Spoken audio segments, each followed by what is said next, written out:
இனிய உள்ளங்களுக்கு வணக்கம். இன்று ஒரு கதையுடன் தான் உங்களை சந்திக்க வந்துள்ளேன். நம்ம கதையின் ஹீரோ ஒரு வேலையில்லாத பட்டதாரி. அவன் நீண்ட நாள் வேலை தேடி கடைசியாக ஒரு சிறு நிறுவனத்தில் தான் வேலைக்கு போகிறான். ஆனால் அங்கே கூட அவனுக்கு அந்த வேலையில் நீடிக்க முடியுமான்னு டவுட் வந்துருச்சு. ஏன் தெரியுமா? அந்த நிறுவனத்தின் மேலதிகாரி சரியான சிடுமூஞ்சி.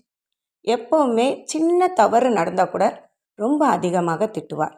இதனால் தன்னால் ரொம்ப நாள் அதில் இருக்க முடியுமான்னு அவனுக்கு டவுட் வருது. அந்த டைமில் பக்கத்து கிராமத்தில் ஒரு துறவி வர்றதா, அவர் எல்லாருடைய பிரச்சனைக்கும் தீர்வு தருவதாகவும் பேசிக்கொள்கிறார்கள்.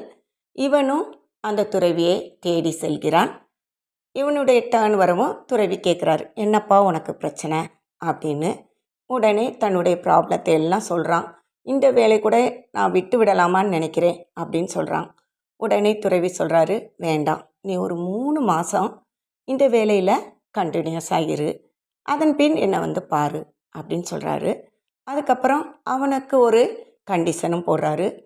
டெய்லி அந்த மேலதிகாரியை பார்க்கும்போது நீ என்ன பண்ணணும், அவருடைய ஏதாவது ஒரு நல்ல செயலுக்காக அவரை பாராட்டணும் அப்படின்னு சொல்லி அனுப்புகிறாரு.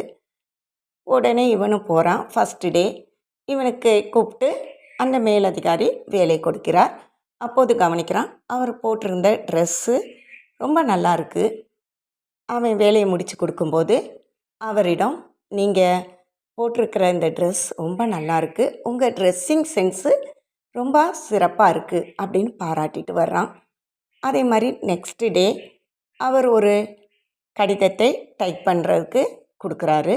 அதை வாங்கி டைப் பண்ணி முடிக்கும்போது கவனிக்கிறான், அந்த லெட்டர் ஆங்கில நடை மிகவும் அருமையாக இருக்கிறது. இதை கவனித்து நோட் பண்ணிவிட்டு மேலதிகாரியிடம் போய் சொல்கிறான், நீங்கள் உங்களுடைய ஆங்கில நடை ரொம்ப அருமையாக இருக்குது அப்படின்னு பாராட்டிட்டு வர்றான். இப்படி டெய்லி ஒரு நிறைய அவரிடம் காண்பதும் அதை பாராட்டுவதும் அவனுடைய வழக்கமாக இருக்குது. 3 மாதத்துக்கு பின் அவன் அந்த துறவியை மீண்டும் சந்திக்க போகிறான். அப்போ துறவி கேட்குறாரு, இப்போவும் வேலையை விடுற ஐடியாவில் தான் வந்திருக்கியா அப்படின்னு. உடனே அந்த இளைஞன் சிரித்து கொண்டே சொல்கிறான், நோ நோ, நான் இப்போ ரொம்ப ஹாப்பியாக இருக்கேன்.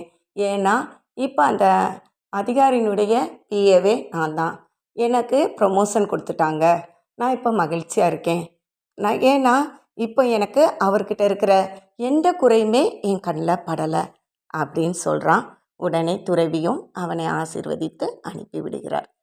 ஆம் நண்பர்களே, நாமும் நம்மை சுற்றி உள்ள உறவுகள், நண்பர்களிடம் உள்ள சிறு சிறு குறைகளை பார்க்காமல் அவர்களிடம் உள்ள குறைகளை தாண்டி நிறைகளை பார்க்க ஆரம்பித்து விட்டால் நம் வாழ்க்கை நம் சுற்றம் சூழ சுகமாய் இருக்கும் இல்லையா?